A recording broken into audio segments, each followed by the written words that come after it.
Ja, hallo zusammen. Hier ist der Cletus, Crown Cletus oder eben der Chris. Hier ein kleines Quick-Review-Video in dem Sinn. Ganz überraschend habe ich heute das Call of Duty Black Ops Tango von Turtle Beach im Briefkasten gehabt, weil auf der Vogue-Seite, wo ich es bestellt habe, steht irgendwie, dass es erst am 13.11. kommt, also voll schräg. Und auch, als ich es dann auch registrieren und so, es hat eigentlich noch gar nie so Informationen zu diesem Teil. Und darum weiss ich nicht genau, was da ist abgegangen. Du Salty hast es, glaube ich, auch bestellt. Hast du auch schon bekommen. Und darum, habe ich gedacht, zeige ich das Teil schnell. Ich habe es hier schon aufgestellt. Man sieht leider nicht allzu viel. Kann ich hier noch Licht machen? Ja, so ein bisschen mehr. Ist eben schön orange. Schön mit dem Call of Duty auf der Seite. Oben drauf auch noch so ein bisschen eingestanzt. Und ich hatte ja mal das X41 gehabt, das Turtle Beach, und es ist eigentlich vom Aufbau her genau gleich. Das Böckchen, sage ich jetzt mal, in der Mitte. Hat einfach noch so ein bisschen neue Beschriftungen. Aber die Kopfhörer sind eigentlich das, was den grossen Unterschied machen. Und zwar ist es so, dass man es relativ simpel connected. Hinten einfach mit dem optischen Kabel hier, der Kabelsalat, geht es dann in die Xbox rein. Das ist das ganz dünne, das ihr dort seht. Und dann ist noch ein USB-Kabel, das den Power liefert. Muss ich schnell schauen, ob ich das hier finde.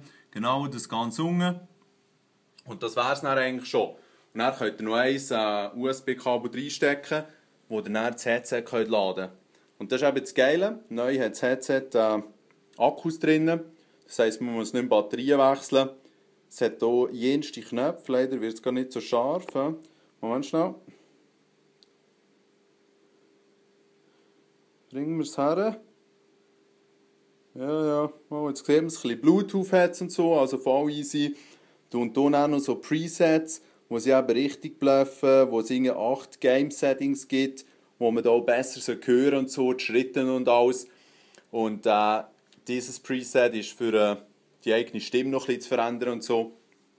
Und ja, ich weiss nicht, ich war noch schnell im Kino vorhin, Savages schauen, sehr empfehlenswert, das noch schnell zu dem.